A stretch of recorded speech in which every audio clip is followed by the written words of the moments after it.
Snow yet? No, I'm in Sacramento area right now, so not Yeah. quite the same. Yeah, here in Minnesota, be quiet. It's probably -30 and Probably. 80% humidity. Yeah, I just got a snow emergency, so I had to move my car last night. My goodness. So how long have you been a part of your church? I was born in my faith. Definitely, I rode a wave with it though, as topic of discussion is an interesting thing. I mean, I'll start off by saying I just would like to apologize for all the people that horribly misrepresented the cogito that you've spoken to. Yeah, It's pretty very funny. horrific, to say the least. Yeah, and hair pulling, I can imagine. What I mean, like specifically that church, like you're a part of a church right now, right? You're in a church. Yeah, the Church of Jesus Christ of Latter-day Saints. Gotcha. So I've been thinking about starting an atheist church and looking into the process of doing all the tax filings and stuff. yeah, that'd be interesting for sure, because I don't see why not. I mean, like, especially from how broad sense the word religion is used. Yep, for Yeah, sure. like I think it's fitting for it. I mean, in the broadest sense of the word, especially. Well, that's one of the reasons I want to do it, is because so many theist people say, "Oh, atheism is a religion too," and I kind of want to just like adopt that and just make it a religion. Like, ha! Now it is a religion. It's better than yours too. Yeah, yeah. All right, I think we are now live-ish. So Luke, thanks for coming on. Appreciate you taking the time to have the conversation. Would you mind telling us a little bit about yourself before we get started? Thank you. I'm a missionary for the Church of Jesus Christ of Latter-day Saints. I'll be serving 2 years for my church, and I've had rudimentary, I'd say, education in philosophy and theology, and I'd also like to say that any statements I make aren't official statements of my church or organization. Just disclaimer: I adhere to the doctrine, but go off the rails a little bit. It's not official declarations. It's like, all right. So I am an atheist, which means I believe that all of the things in nature are best explained by natural explanation. I don't think there's any evidence of a God. Could you tell me what reasons you believe there are for believing in a God? Yeah, I'd just say, and so kind of going off I guess starting would be, first off, you have, I'd say, faith, where it's by experience, where you can't, I'll admit, you can't differentiate whether that is, like, you can't empirically differentiate or if that is or is not your own conscious. And I think that's one of the trials of it. But I do believe that there are things that could stand out potentially as extremely different from typical experience, that every person has individually and anecdotally. But I wouldn't say, and I think it happens on too massive a level to be considered schizophrenic. Possible for the placebo effect, definitely, but I wouldn't consider it there. So I'd say I think personal experience is a large impact of it. Do you think there's lots of personal experiences that are false, like illusions, delusions, misconceptions, hallucinations, all of the thousand fallacies and biases that humans have? Oh, absolutely. I think there's tons. I'd say there's more misconceptions or misalluted, or I mean, you'll hear stories of people looking at the sky, right? Like clouds, and oh, that's the face of God, and like, well, I definitely think there needs to be some take to aesthetics and our own biases and interpretations and qualia, for sure. So how do you differentiate the personal experience of people who see aliens and the personal experience of people who see God? Also, your mic is like rubbing up against your zipper. Like we can actually hear that, which is Sorry, kind of funny. yeah. But yeah, so how do you differentiate personal experience of people who see aliens and personal experience of people who see God?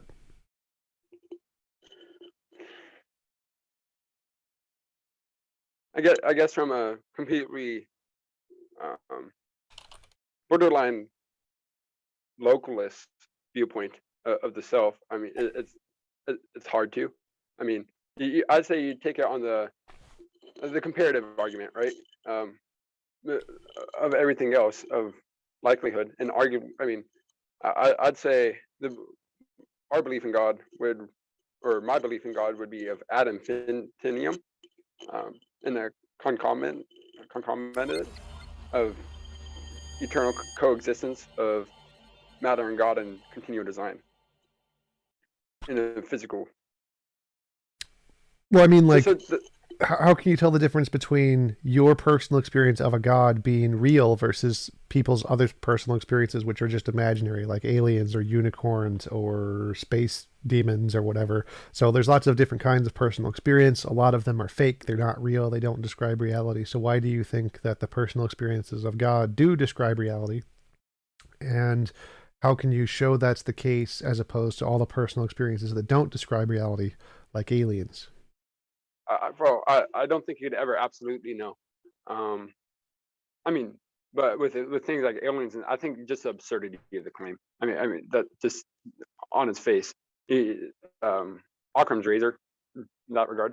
Why would aliens be more absurd than an all-powerful being in the sky, or technically for the Jesus of Latter-day Saints, you don't say that, right? You say they're just a super powerful technological being or some kind. Yeah, I'd say like a maximum. I'd still say a maximally powerful, right. omnipotent. Okay. But why would aliens be more absurd than an all-powerful being?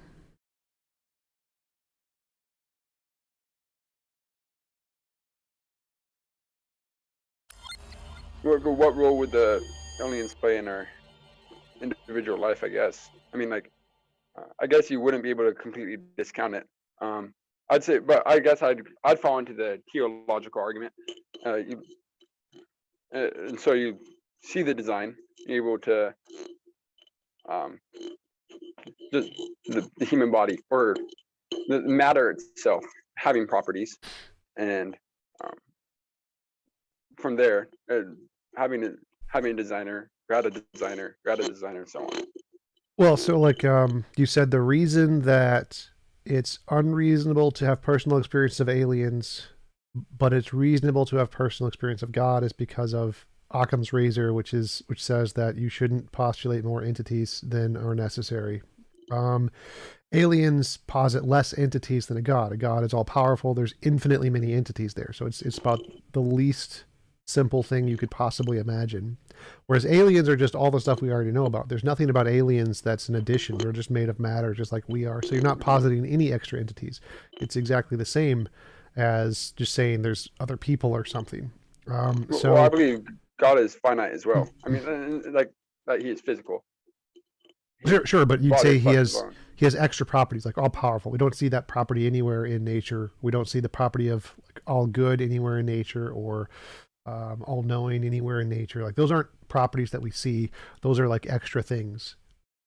There's infinitely big things, infinitely big things. Right. Right. But at the same time, the universe of infinite expanse, I mean, it's argued with the actual infinite or potential infinite. Sure, but that's not the question. The question is like, which is. I think it's the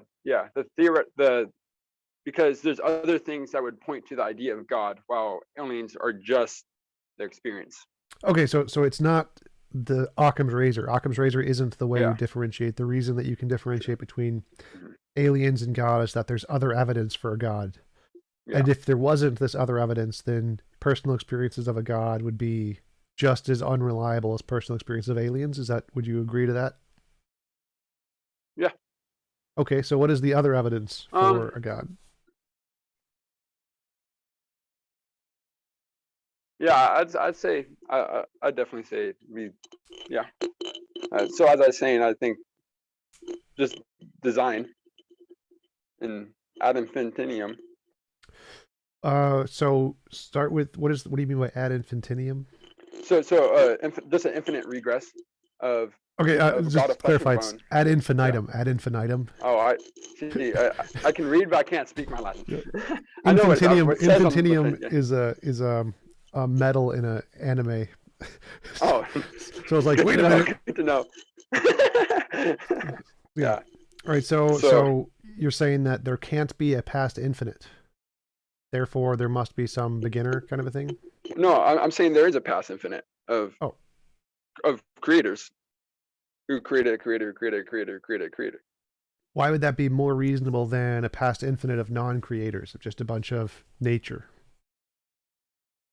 Oh, I think nature is definitely a part of it. I think just the idea that nature has properties, and so I will say, like, as I started out, I don't think one has necessarily upper hand on the other. Um, but like, I think they're both equally possible. If that, but I believe through other personal experiences is where the means faith comes by.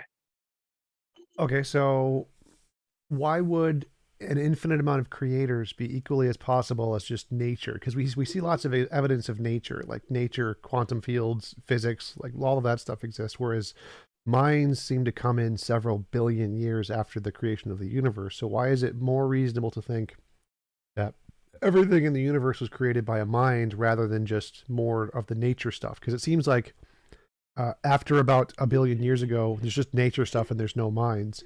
So if you go further back, like 14, 15 billion years ago, it's probably going to be more nature stuff and no minds. Why should we think there's a mind beyond any of that? I mean, what's the number? Go back 16 trillion years ago. I mean, I wouldn't divulge it completely into cosmological argument because we don't know what's before it. The Big Bang. I don't know what your take is to it. I'd say at that point, because of the uncertainty and the fact that it did happen, shows potential for it. Right. So I agree the Big Bang did happen, but I think what Yeah. caused the Big Bang is quantum fields. I don't think it was a mind. Why think it was a mind? Um, just, I mean, who was it? The Jackson in the different worlds. I mean, if you go to Mars and you see in the biosphere essentially, and, and everything created in it, and just the fine tuning of the universe, whether it be the fine mechanics of atoms and the fact chemistry exists. So fine tuning. Why do you think the universe is fine tuned? Like, what is it about the universe that seems like it's fine tuned? That I mean, I don't know the specific number off the top of my head, but if the strong and weak nuclear forces were slightly altered, or if gravity, or I mean, then everything, how we know what we know, is unrecognizable. Right. But why does that mean it's finely tuned? Like, for example, all of it, like the argument usually goes is that if we change any of the physical constants in a slight amount, then particles wouldn't be Hmm. possible, which Right. I'm happy to grant. But that could be explained by multiple different things. Like one of them could be it could be all of the laws are interdetermined. So like the weak and electromagnetic force are this they were thought to be two separate forces, but when you go to high enough temperatures, they become the same force.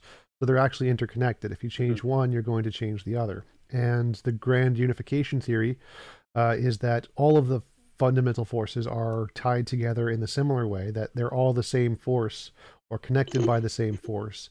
And so if you make any change to any one of the laws, then it will cause a proportional change to the others, in which case you get everything in the universe necessarily will happen because they're all interconnected. Any change to one law will affect all the other laws and they'll all be proportionally changed. So it seems like you can explain the fine tuning just fine with necessity as a undiscovered law of nature, and you don't need a designer. Why would designer be preferred here? I think because um, uh, like just due to the nature of experimentalism versus any other idea in science. I mean, that's how it started. And then even Einstein, right? He was experimentalist before his general theory of relativity, and or the theory of general relativity. And so, in that regard, How does uh, experimentalism answer the question? because then how can you be searching the quantum world? I mean, uh, you know the position or the velocity of whatever, but you can't I mean, they don't have a theory, a unified theory. So as far as I'm um, aware, I mean, there's proposed propositions, but I don't think has there been. Well, yeah, like string theory is a unified theory, but I think what you're saying is that we can't verify any of these theories, therefore it's not reasonable to believe them, or something like that. Is that what you mean by experimentalism?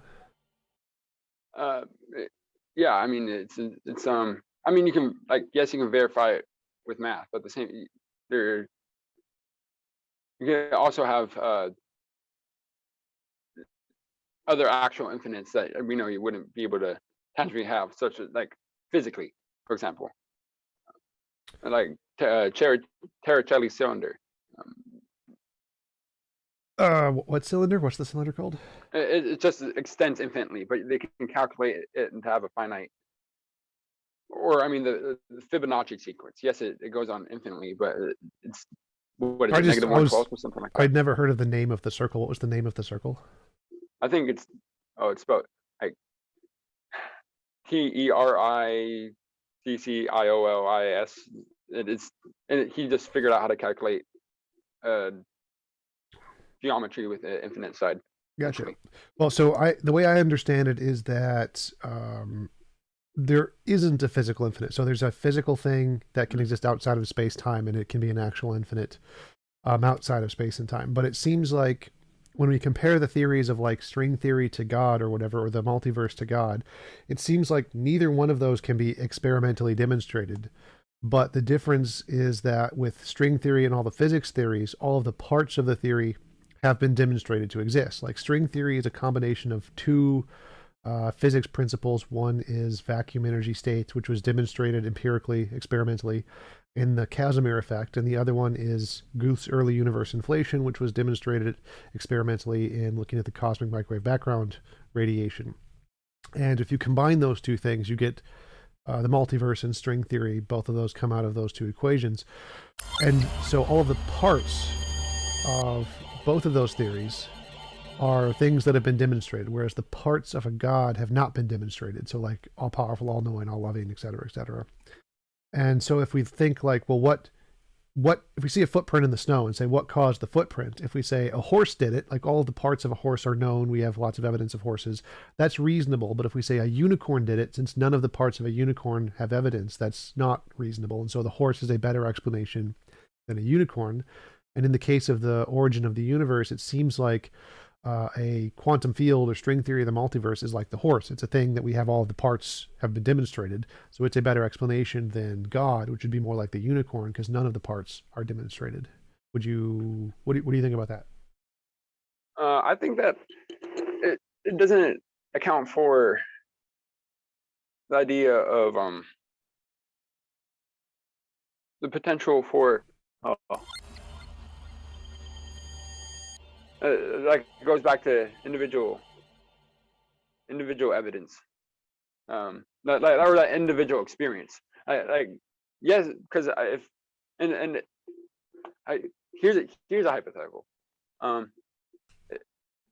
because we do not empirically know whether our consciousness continues after death. I mean, with strong reason to suggest otherwise. I'd say like there's no interaction of it. But I guess that would be the claim I'd be trying to argue for here. But the potential for it to exist, I mean, if it always has existed and is only fixated into our current finite or our current state, then I don't see why just epistemologically it differentiates.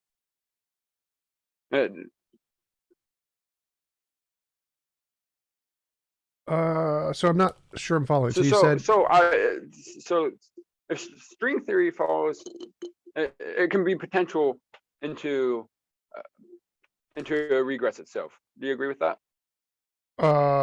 Sort of. Like there could be Yeah. other strings that create the first strings or whatever. Mm-hmm. So I guess I'm not seeing why that's more likely proposed to God. I mean, you have as you said, you've observed through the experiments.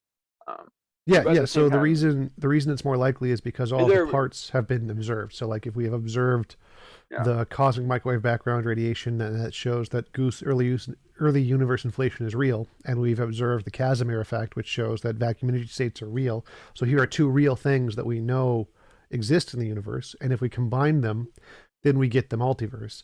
And we haven't demonstrated the multiverse yet, but we've demonstrated the parts.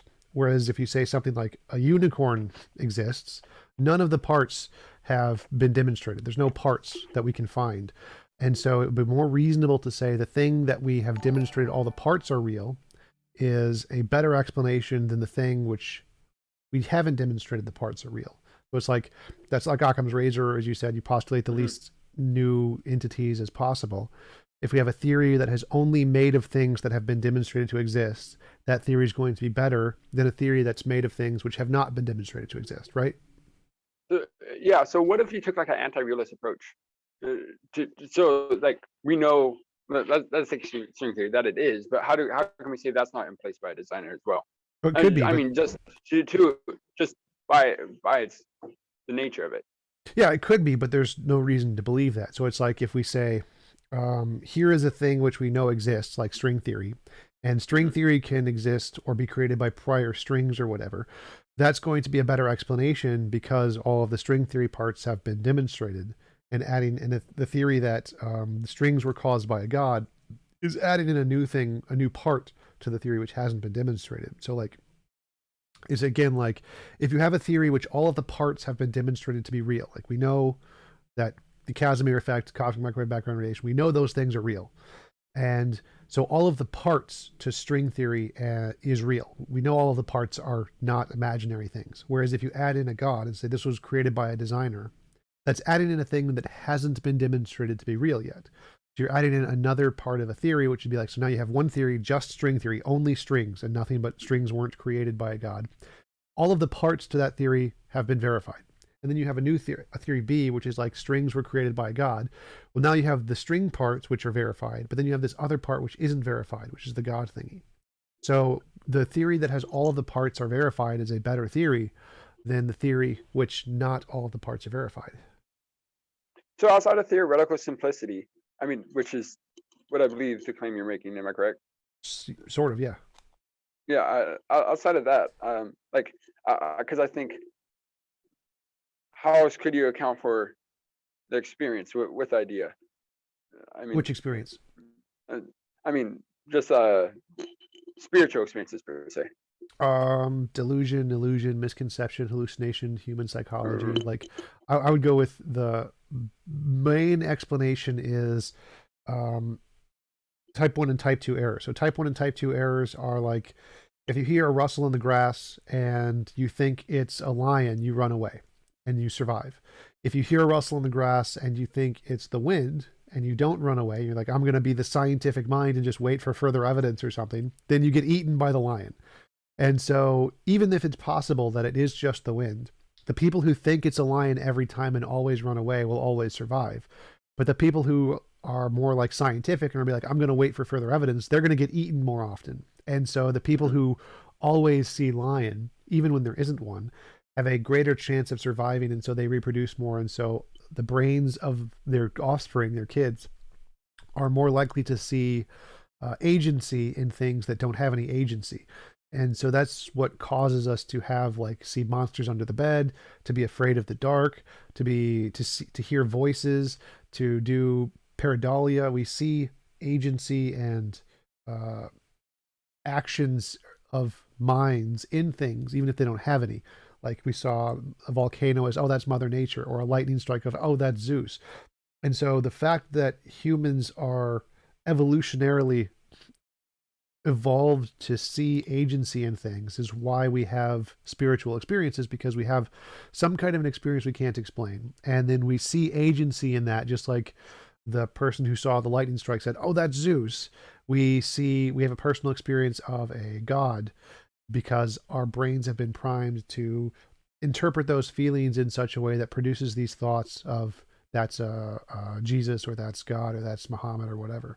And that seems to be a much better and a much more supported explanation of personal experience than there actually being a God there. So from nature, like from genetic and Evolution. Yep. evolutionary conditioning. Yep. So what is the Plantinga's argument from emergence, or like along those lines of if you're, what is it? If we do come from evolution, then we should be able to, like, if we're smart and capable, then how can we? I know the conclusion is just the point of like, how can we trust? Like, are you truly smart and Evolutionary capable? Argument against Naturalism, Plantinga. Yeah.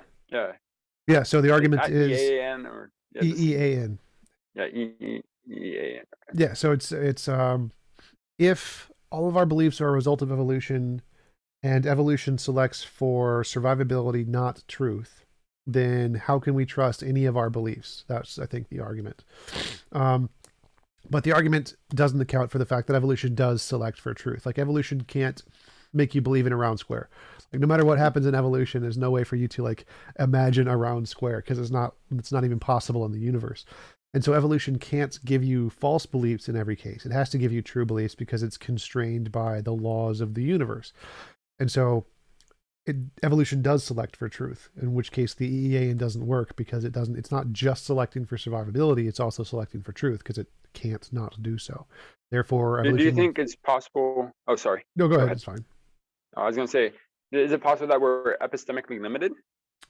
Well, of course we are, but not like 100%. So we still have some basis of knowledge. Right. And so if we are, I guess, would it be possible to overcome that limit, especially on a higher plane or idea? Sort of. So we can overcome it on some things. Like, we can say we need some way to differentiate imagination from reality, because we can't predict the future with our imagination. But if we have some kind of a method that can predict the future, that's good reason to think that that method describes reality and not just our imagination. And that's how we get science. And so science can tell us things about, there's a TV, there's a rock, laws of gravity, etc. And all of those things are reasonable to believe exist outside of our imagination. But when you talk about things like metaphysics, the fundamental nature of reality, and you ask the same question, you still have to hold it to that same standard. You have to say, we need some way to differentiate, is this real or is this imaginary? And so it's better to make hypotheses that are combinations of things that we know about, rather than add in new things we don't know about. I think Sean Carroll said this best. I forget what his exact quote was. It's like, it would be better to change the things we do know about, we do understand very well, in order to explain something we don't know, than to add in something we don't know anything about to explain something we don't know. Yeah. I guess like that is the weight of a believer in any sense has. I mean, I will say that believing in God and flesh and bone, I think you do avoid a categorical error if you're going to make such a claim from the theological argument. But I think that is the weight of faith. Now, like, that may be unprecedented, and it's almost the inverse of Pascal's wager. The inverse of Pascal's wager? I mean, if you're gonna say, like, it's like, well, if everything's pointing against it, and then and say there is this desire and seeking for truth, and wherever truth may lie, but you have these personal experiences and these desires that may point otherwise, creates weight. And it's not that it's, as we discussed, it's not metaphysically impossible, but I'd say it's improbable, or from what we said. But I don't think that once again, due to other things, which the other theories of the life of Christ and the historicity of the Bible, I think that is truly the nature of faith, though, is that you can point to it, and there's going to be things that point to it that say it is improbable, but the fact that it isn't impossible is why it is faith. Sure, yeah, I'm totally fine if you just want to say that the evidence supports the other hypotheses better, but I choose to believe it on faith. Like, that's fine. Like, I do that too in many cases. But like, going back to where we started, I asked, like, what is evidence of God? You said personal experience. And then I asked, is personal experience, because personal experience can be wrong. So what is it about personal experience of God that makes it reliable as opposed to personal experience of aliens? And you said, well, because there's other evidence of God. So that'd be like, that's perfectly reasonable. Like if I said I saw a dog, since there's other evidence of dogs, it's reasonable to believe my personal experience of the dog. And then, but for the other evidence, you said it was like the origin of the universe, the infinite possibility, past thing, and the teleology. But those are all better explained by naturalism. So, but it doesn't mean it can't be explained, though. all right, well, you could explain it by anything. You could say like magic leprechauns created the universe. There's always infinitely many ways to explain everything. It's called the problem of underdetermination. I mean, I think we both agree that you can't use some things. You can't say, well, I guess you technically could say it, but you can't say that like this book made the universe. Like you can say it, but we know that can't be. Well, it's logically possible. Like there could be parts to the book we just don't know about yet. Like there could be an all-powerful nature to the book or some kind of quantum field entanglement of the book that did create the universe. We just don't understand it. So even that, just saying the book did it, is also logically possible, just like it's logically possible that a God did it. And I wouldn't say that one is better than the other, because maybe the book might be better actually, because it's at least something we know exists. So like in that case, those are about equal claims, I think, saying the book created the universe and saying God created the universe, because you're both positing some property that we don't have any evidence for that goes beyond what we know about to explain the origin of the universe. Whereas like string theory, it's not doing that. It's just saying it's a combination of these two things that we both know about already. But yeah, I definitely think on that note though, that we can observe and see the book created start to finish. Like you could go on and say there's some other property, but I think that loses in the simplicity compared to God. I mean, so I think there's definitely still a hierarchy to the simplicity of it. Well, what's the difference there? So if we say like, here's a book and we can see it being created from start to finish, and I want to say the book created the universe, so I have to say, well, there's some property in the book, some quantum entanglement thingy that we just don't know about yet that caused the origin of the universe through time or whatever. How is that different than saying a God did it? Because it seems like adding in this new property to the book is exactly the same as adding in the new property of a God. So there seem to be equally as bad from my perspective. What do you think the difference is? Because they both are equally as not simple. I think that's pretty. I understand what you're saying, but I think that'd be just. It seems reckless and discounts the idea of what we know about what we know, but to say, well, we can't say what we know about what we don't know. Which is what goes back to what you were just saying, kind of about a quantum entanglement property. Yeah. So the question is like, how is it different to say we're going to take the book we do know about and we're going to add in this thing we don't know about versus just saying there is this thing we don't know about? So either way, you're adding in something we don't know about. In the case of the book, it's the quantum entanglement. In the case of God, it's all of the properties of God. So in both cases, we're adding in something new we don't know about. I don't think that simply starting with a physical book makes physical book plus unknown less reasonable than just starting with unknown. So but you don't think, like, let's take the book, like, it has words and that shows language, and the language isn't innate from the book. That's obvious empirically.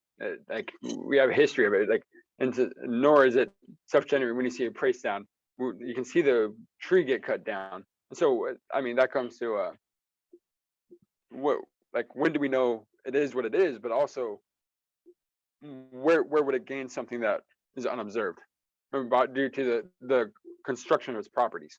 All right, absolutely. So if you're trying to explain, well, this book seems like it's very man-made, and therefore it would be unreasonable to think it created the universe. Like, yeah, absolutely, I agree.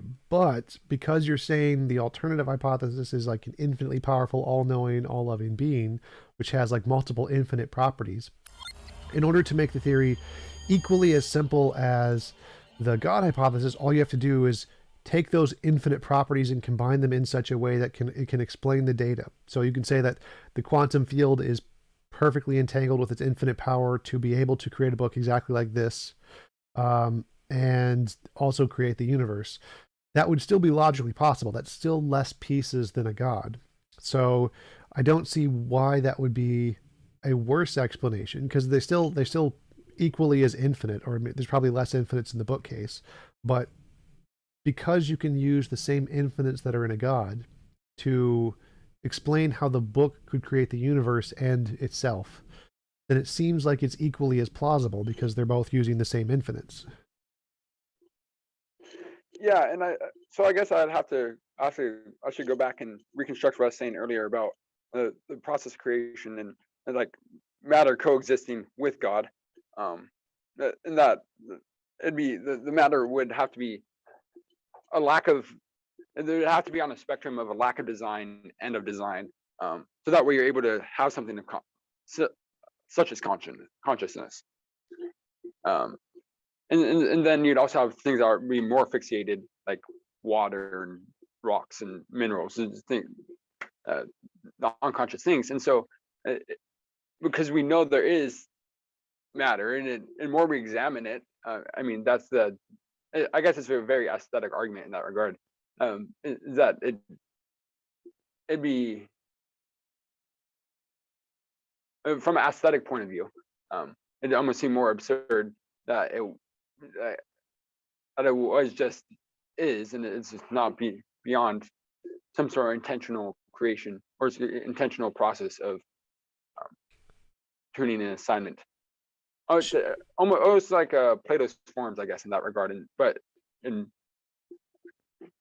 put out into creation.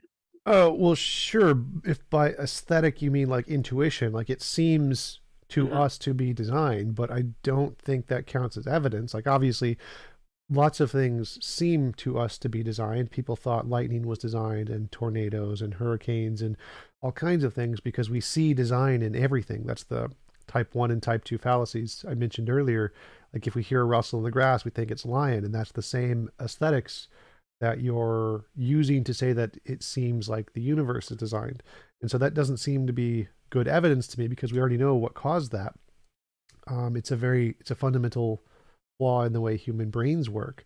So I don't think using that thing which we know is a fundamental flaw as a basis for evidence is a good basis. So you said there's like lightning that people thought is designed, but we know it's from static in the air and et cetera, et cetera. So, but don't you think this, like the same regress is essentially the same regress of design? Yes. So like everything we think is designed in the universe is almost always discovered to be a natural thing we haven't discovered yet. Non-design. Yeah. And so if there's a designer and he'd just be part of this almost and continual designers, I guess, especially if you take like a B theory of time to it, but outside of our recognition and of just the linear world as we experience it, I think that it explain multitudes about I guess, like you said, strings being made of strings being strings. Like, yes, A is A, but I guess that goes back and kind of targets the same idea of my own regress. So I understand how your regress is possible, but if we think that, like, if we know that there is a fallacy in the human brain that says there is a blue unicorn that caused everything, causes lightning, blue unicorn causes lightning, or blue unicorn causes tree to fall over, and we know that's wrong. It's been wrong every single time. We've discovered that this is just a fundamental part of our brains, that we just go to blue unicorn and it's never the blue unicorn. Then if we think, well, what caused, here's some unknown thing, like what caused that continent over there to explode or whatever, and we know our brains are naturally going to think blue unicorn because that's a part of our brains, but that's been wrong every other time in the past. This time it's reasonable for us to say it's probably not a blue unicorn. The reason we think it's a blue unicorn isn't because of evidence, it's because of that's just the flaw of how our brains work. And so it's more likely that it's going to be a non-blue unicorn kind of explanation, because we've always discovered that everything we thought was the blue unicorn isn't a blue unicorn. And so the same thing would apply to God here. Like every time we thought something was caused by a God, like lightning, tornadoes, fire, et cetera, et cetera, et cetera, none of that has ever indicated a God. It's always been discovered to be natural. And so the reason we would think that the universe was designed by a designer who was designed by a designer, et cetera, would be because of this thing in our brain that we know doesn't work. And so until there would be some like independent evidence to actually indicate a designer, then it would be unreasonable to trust that because we know that that part of our brains is broken. So I guess going back to string theory, and like I haven't studied string theory, and admittedly, how high do you think, like more with naturalism, like as we observed, it this continual regress itself, or appears to be. Would it make sense though for infinite to come from an infinite? That, like as I said, like an anti-realist perception of it. Is that is no? I don't think so. I think that if you just have an infinite, it doesn't need to come from anywhere. It can just be an eternal infinite, and you don't need to be. It doesn't need to be created at all. So I think, like in my worldview, I don't have a past infinite of natural stuff. I just have one necessary natural thing that is uncreated, and it exists outside of space-time, which is a quantum field in my worldview. So I don't have a past infinite regress of natural stuff. I have a single necessary natural thing in my worldview. But yeah, I don't think you need an infinite thing to be created by another infinite thing. I just think that even if that was the case, even if we granted that the infinite past was created by some other infinite thing, that other infinite thing could also be a non-conscious thing. It doesn't need to be conscious. I don't see any reason to think that whatever the fundamental nature of reality is would need to be explained by a conscious entity. Well, then I guess that goes down to consciousness. What do you take of like Chalmers and his idea of the two-dimensional argument against, I guess, materialism? I think it's an argument from ignorance. I think that most of the idealistic arguments are arguments from ignorance. So you think our consciousness is completely dependent on then of the of material stuff? Else. Yeah. But there'd be no way of actually, I guess, knowing besides death, I guess, if it continues on. Well, no, I think that in the future we will definitely discover how consciousness is made and how it integrates with the brain. So I think that Chalmers' arguments and the other idealists, Bernardo Kastrup and I forgot the other guys I debated. But yeah, I think that all of their arguments are going to be proven to be false. It's because they argue it's impossible to ever discover consciousness through material causes. And I think that's not the case. I think that we will be able to discover and experience and reproduce consciousness purely through material means in the future. We just can't do it now. That's why I think it's an argument from ignorance. It's like, we don't know how this happens, therefore it's impossible, is an argument from ignorance. I think it's the way it should be formed is we don't know how to do this now, but it could be happening in the future. And since they're saying it can't happen in the future, that's why it's an argument from ignorance. Yeah. No, I definitely think that the door would be open to it. But I mean, you can't observe consciousness. Like, you can't observe a thought as it's understood. I think you can. So I think that, like, in the future, we'll be able to literally hook up our brains or a computer. Like to USB port, that sort of thing. And what? I'd like to USB or HDMI. And yeah. I think we'll be able to literally just hook up your brain to another brain, and you'll be able to see exactly what they're seeing in like a third person. And you'll be able to hook it up to a computer, and the computer will be able to see exactly what they're seeing in the third person. So you'll be able to directly see experience from the perspective of another person in the future. I think that's definitely a possibility. Yeah, I mean, like, but once again, even okay.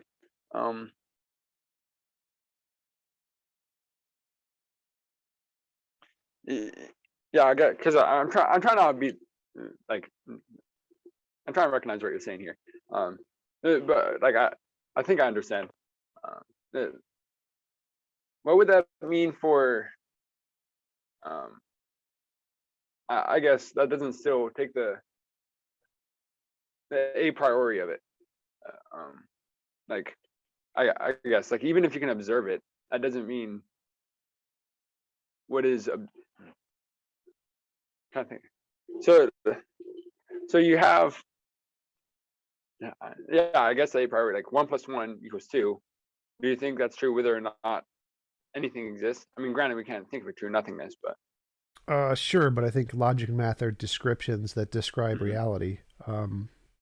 But like going back to the consciousness thing, I think that we'll be able to have a computer that isn't conscious and we'll be able to plug it into your brain and the computer will have your conscious experience. It will be able to experience your conscious experience. So I think that we'll be able to create conscious experience out of non-conscious computers and it can experience your consciousness. I don't think you need uh, direct consciousness to be its own kind of a thing. I think it can be an emergent property of material stuff. okay. Go, So, go oh, ahead. sorry. Um, with if consciousness though, like right there, it's coming from something that has came from naturalism. It's coming. The consciousness is then continuing it in that direction. It isn't. Don't you think that'd be comparable to what I said earlier? I don't think so. I think like consciousness being emergent is supported by the evidence, whereas consciousness being fundamental isn't supported by any evidence. It's like if we say a pineapple. A pineapple is the fundamental nature of reality. Everything is made up of pineapples. That wouldn't make any sense because I mean, it's the other way around. Like all the evidence shows that pineapples are a product of evolution that come off of pineapple trees, and to say that they are the origin of everything would be very confusing because all of the evidence shows the opposite is the case. And consciousness is exactly like a pineapple. It's a thing that all of the evidence shows is a result of brains, and brains are a result of evolution, just like pineapple trees are. And so to say that consciousness is the fundamental nature of reality would be equally as unsupported as saying pineapples are the fundamental nature of reality. But saying the other way around makes a lot of sense. Like you can say, oh look, matter makes up the tree, and matter is made up by quantum fields, and quantum fields are the most base thing we know about at this time. So it's reasonable to say quantum fields are the most fundamental thing because that's the closest we can get, and we don't have any evidence that they're some kind of composite of other stuff that already exists. And so it's reasonable to say quantum fields are the most fundamental thing, whereas it's not reasonable to say pineapples are the most fundamental thing because we can already prove that they're a composite of other things. Same with consciousness. All of the evidence indicates it's a result of an emergent property of brains, just like pineapples are an emergent property of pineapple trees. So I don't think those would be the same as saying that quantum fields are fundamental and brains are fundamental or consciousness is fundamental. Yeah. Um, sorry, I'm kind of jumping around here. My thoughts. Um, so I guess I mean I obviously have to look into it more with quantum fields. Does it explain itself? It would be a necessary thing, so it would be uncreated. Okay, so is there a reason why? I guess like yes, it is necessary, but I mean, so it or okay. Yeah, I'm just so far outside my realm of knowledge as um like this is so far creating an expertise of um experience. Like, oh, let me gather my thoughts here for a second. So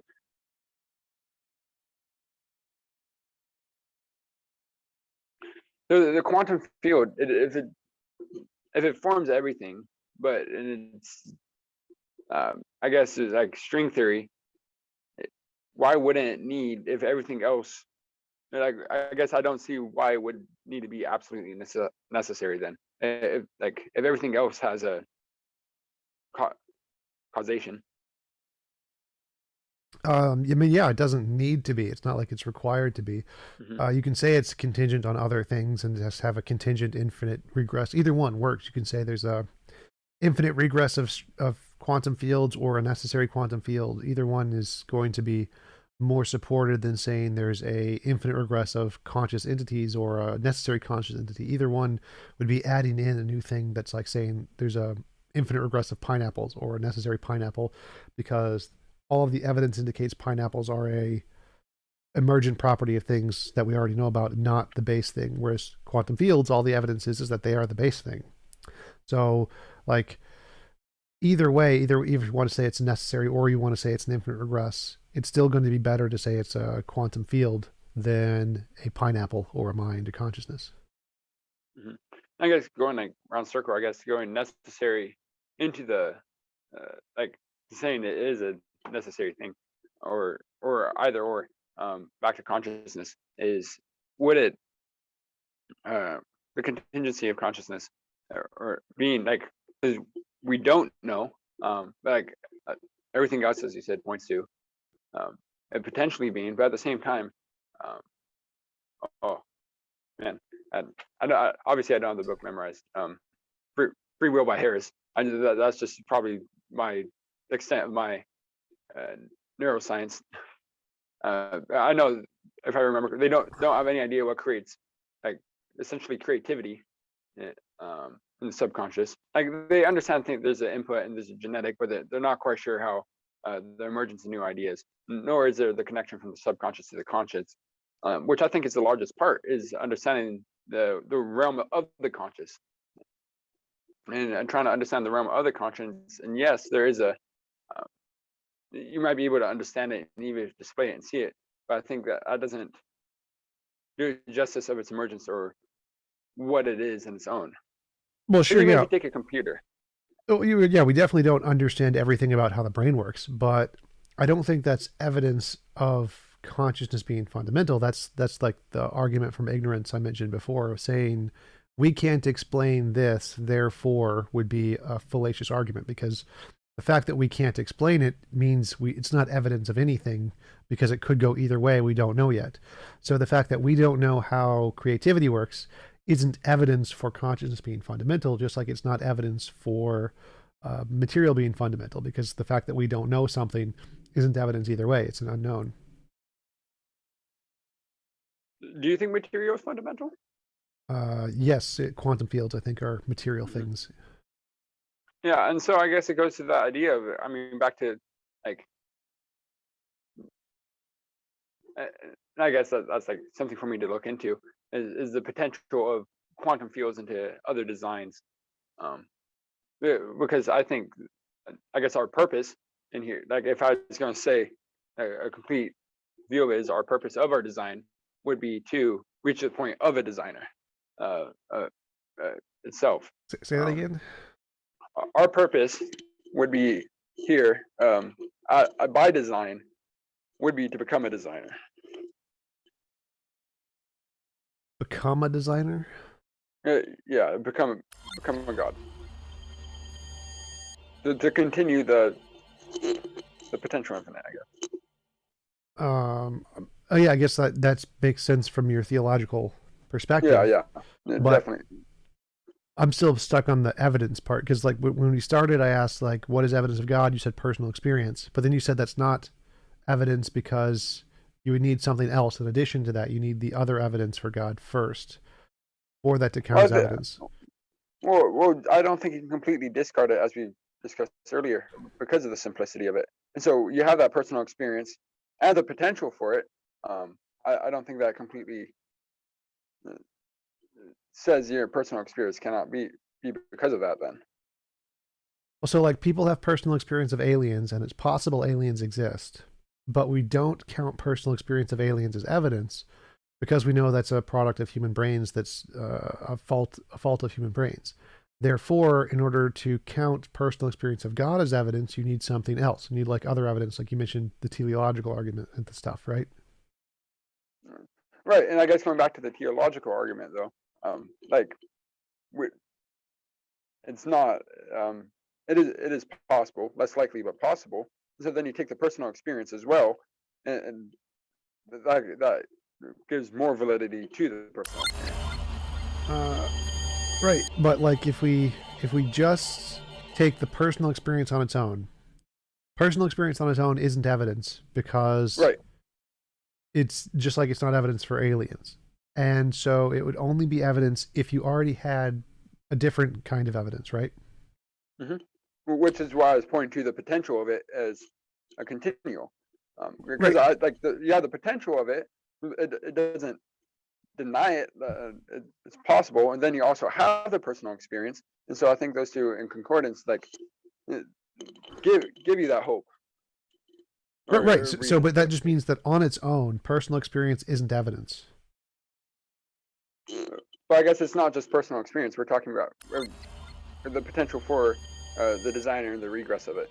Right. But I mean, like, so that's why I say on its own. Like on its own, right. Personal experience isn't evidence. Yeah. So I guess that'd be the reason to believe. Right. It's good. So. Yeah, that would be the reason people believe is because they have personal experience. That's what leads them to believe, right? Well, I'm talking about what I talked about earlier, though, because like you couldn't discount the potential for the designer, like just logically able to establish that, and then you have that personal experience. And I'm not sure why you keep bringing up the possibility. Like pretty much anything is possible. But just because it's possible doesn't mean we don't think something comes from nothing. I think we both agree on that. Right. And so, because something doesn't come from nothing, and you have the designer per se, and you like, and you have that fixation in the creation of it, and continual design, which follows the pattern. Like. The possibility, like, because it's hard because you can't narrow down the possibilities, and so I guess like maybe the best reason, absolutely not, but it's a reason nonetheless. Well, the part I'm asking about is because you keep saying it's possible, but right. I don't see that as like evidence of anything. Like it's possible that there is a $1 billion in my bank account.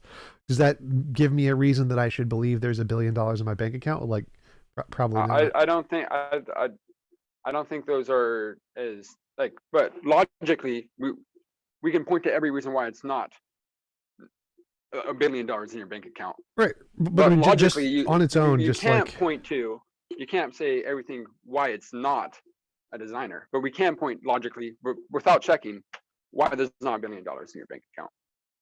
Well, that's so. The point I'm saying here is that bringing up something as evidence, like saying it's possible, isn't like a valid kind of evidence because it's possible there is and it's possible there's not, and so saying it's possible doesn't count one way or the other. So I'm not sure why you keep bringing up it's possible, but I don't think that counts as evidence because it's also not possible. Possible it is not the case. Right, but then you also take an account of the personal experience. And so like you can't completely discount the personal experience because you have the possibility of it. Well, so it's possible and it's possible that it's not, and the personal experience could be correct and it could be false. So both of those things don't give us, even in combination, both of those things don't give us any actual evidence. But I guess I'm not looking for. It's like if I said, here is a box, I'm holding a box, and I want to say there is a rabbit in the box. And when I say I can know there's a rabbit in the box for two reasons. One is that the box weighs 2 pounds and there's scratching in the box. Now that's not evidence of a rabbit because if there could be a 2-pound lizard in the box and the lizard could be scratching. So if there is a lizard in the box, it would still explain the scratching and the 2-poundness. So simply saying things that could apply to anything wouldn't be evidence for your hypothesis. You would need to show something that is more than just would apply to anything. And so saying it's possible applies to anything. It could be leprechauns are possible, ghosts are possible, unicorns are possible, and people have personal experience of those things. So they have both of those things, both the personal experience and the possibility for anything pretty much. So that's not a good reason to believe it's true. Both of those things are kind of just like, in a sense, irrelevant. Like the possibility thing is just kind of irrelevant. Like it doesn't make a difference whether or not something is possible to any argument. Like Schrodinger's cat though? I mean, like because you don't know it. Both. I mean, I haven't read through obviously all the notes of the experience. I just understand the thought experiment of it. Well, Schrodinger's cat is the idea that in quantum mechanics, a particle can both exist and not exist at the same time if it's not being measured. And so the same idea I'm saying is going towards faith. I mean, if you take that personal experience and you're saying that that's the measurement of it, and then it's also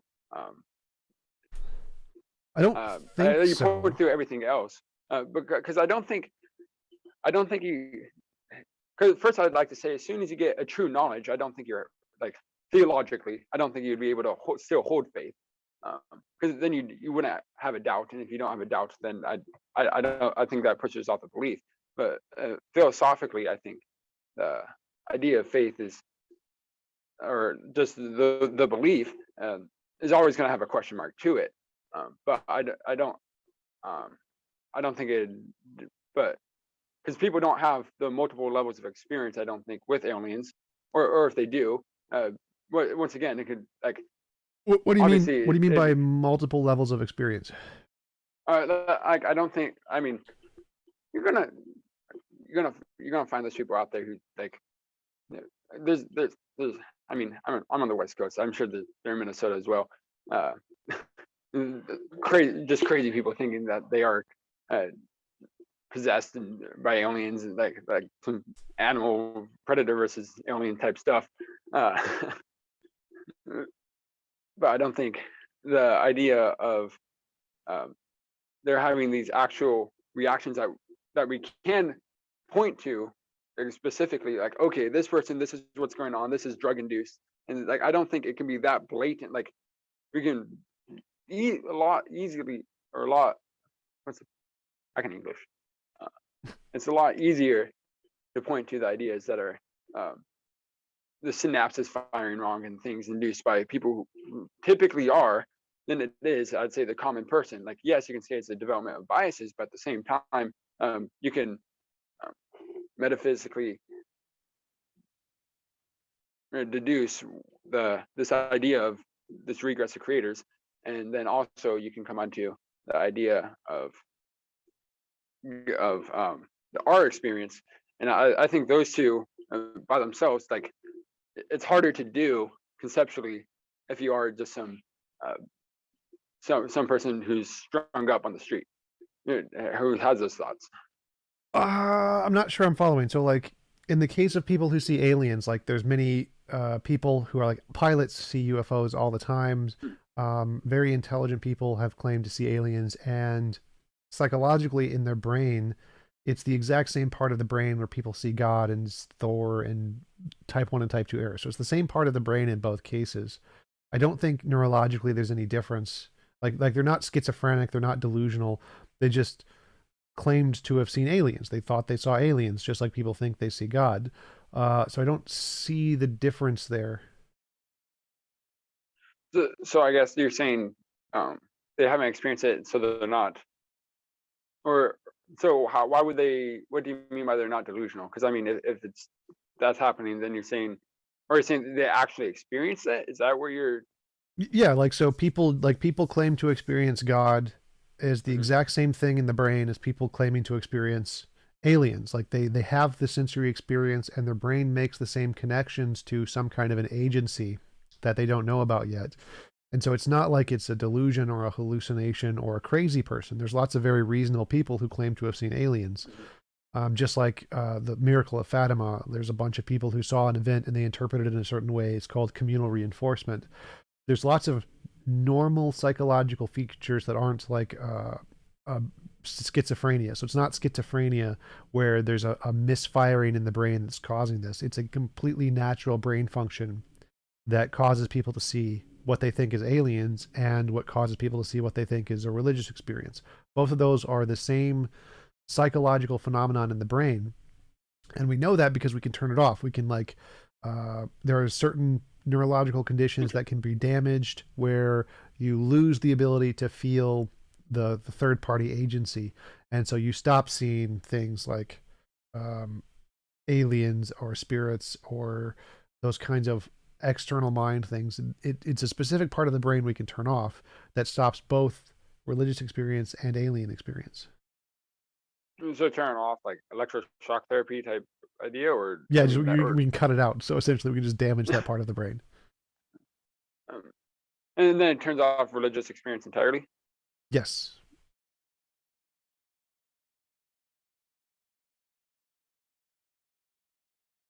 Interesting. And we can also activate it. So people who have, I forget what it's called. So like, well, I mean, there's different levels to the religious experience. So I mean, once again, I'm not a neuroscientist. Yeah, you'd have to say like from a emotional, from physical, from like it's, I'm not sure, or there's like, or I guess like not, as you said, like not misfiring synapses, but people think they hear things all the time. Um, so like it stretches that breadth of it, I guess. Well, I mean, so I was going to bring up the Because other. I mean, this, yeah, the stretch of like, I guess, of spiritual experience is hard to uh, grasp, and especially when it's unique, or like I'd say it's pretty unique to every individual, of how they identify and how they receive it. So especially considering the breadth of it, I mean, to say one part of the brain does it when, as far as I thought you have your different functions are in different regions. How would that be connected, or under, if it's being interpreted and understood that way? Um, Because if it's a matter of just simply, unless you're stating, which you might be, the idea of the, like, just the belief in, or the interpretation of it, I don't think that changes what the experience was. well, I'm not sure. So, like, I was going to mention that there's the other example of people who have epilepsy. People who have epilepsy have significantly more spiritual experiences. So, like, you can both damage that part of the brain and overstimulate it to cause either less or more spiritual experiences. Um, and I don't just mean like, because you mentioned before that there is a way to tell the difference between people who see aliens and saying that that's like schizophrenia or some kind of brain condition versus religious experience. But I don't see a difference. Like neurologically, those are the same. Like I don't see any neurological difference between those two. They're both brains that aren't having any kinds of like schizophrenia or serious brain ailment. They're operating normally how just any evolved brain does, and they produce these kinds of psychological experiences that make you believe that you're talking to a mind. It's type 1, type 2 errors. So I don't, the point that I was bringing up was that I don't see the difference between minds that see aliens and minds that see God. It seems to be, when you do like an fMRI, it seems to be the same thing. Mhm. I guess so. My question would be: is it the interpretation of the experience, or is it generating the experience entirely? Uh, Because I guess because the difference would be the experience could still be happening, but if you just can't interpret it, I mean, like how some people can't feel pain, that doesn't change what it is. Uh, uh, I'm not sure what you mean. Like, Like so, um, is the brain generating? So like, I guess visual comparison would be the best idea. If oh, you, I think I got it. So yeah, no, the brain isn't generating the sense information. The brain is reacting to the sense information. So there's sense information like you see a UFO or you see a flash in the light, a sky or whatever. You see something you can't explain, and your brain interprets that in a way of it being a spiritual experience or of it being an alien, when usually it's just something like a bird or something we just don't know about yet, something we can't explain. There are cases where that can happen through your brain accidentally causing a misfiring that causes a sense information or something, but usually it's just you see something in the world which you can't explain, and then your brain interprets that as being a spiritual experience or a UFO experience. yeah. So I guess that doesn't have to do with, I guess, internal, like other ways. A lot of people. I mean, like once again, you do have things like uh, group affirmation and the dopamine and serotonin that can come off of that. But at the same time, like personal, individual, spiritual experiences, whether it be meditation or prayer, that are reaffirming to individuals. And even if you can change their interpretation of that, I don't think uh, you're changing whether or not um, the, the induction is actually occurring, like the actual experience they're having occurs. All right, I Uh, definitely think they experienced what they said they experienced. I just don't think it corresponds to reality. I think it's more just a way the brain copes with new information. So I think that just like when people say they see aliens, I think they genuinely experienced what they're saying they experienced, but they are interpreting that in a way that isn't accurate. So they saw an object in the sky which they couldn't explain, and they thought it was aliens when it really wasn't. So I think people who have spiritual experience really feel the things they're saying they feel, but it's because of parts in their brain that cause them to interpret that in a way that isn't in correspondence with reality, just like the aliens. Yeah, and so I guess it goes to like, so but they're feeling what they actually feel, and things that like that correspond or don't to like an act like such as prayer. I'm not sure if can truly understand, uh, especially if it'd be something else, especially if there's like nothing else pointing to it. Like, yes, you're going to see in a scan that's how it's being interpreted, but I don't think that discounts that just because it's the same association. Like, unless we have a part of our brain that's purely for fiction, which would be really odd, I think, evolutionarily. But that it doesn't discount the potential of it. Right, yeah, we can't like go into the brain and say, "Oh, this thing they're thinking of is definitely fictional." There's like an actual truth checker in the brain, like fictional and reality. Right. That would be very convenient if there was such a thing. Unless you go through like all CRISPR and you like test literally the trillions of amino acids and.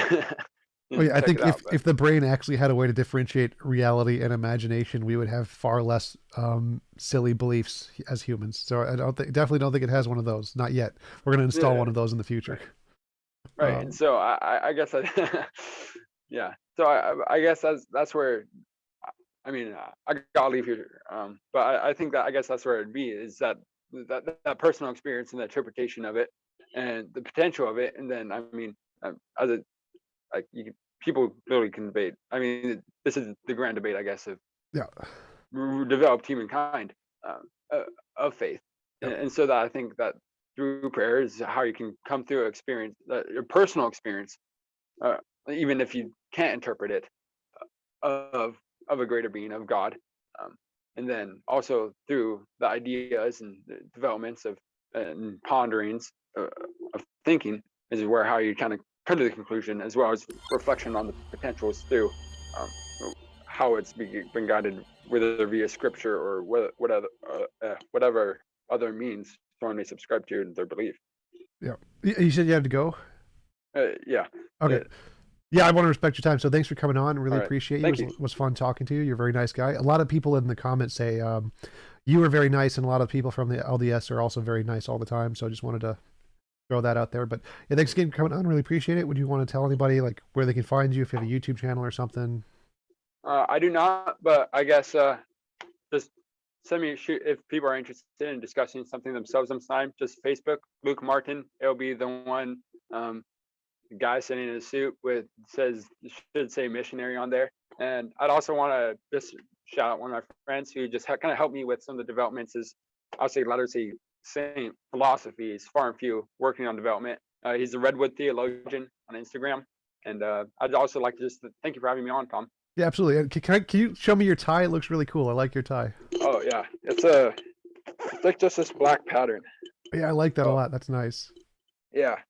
So it's awesome. $5 when it should be $100 on the sale at Men's Warehouse. So.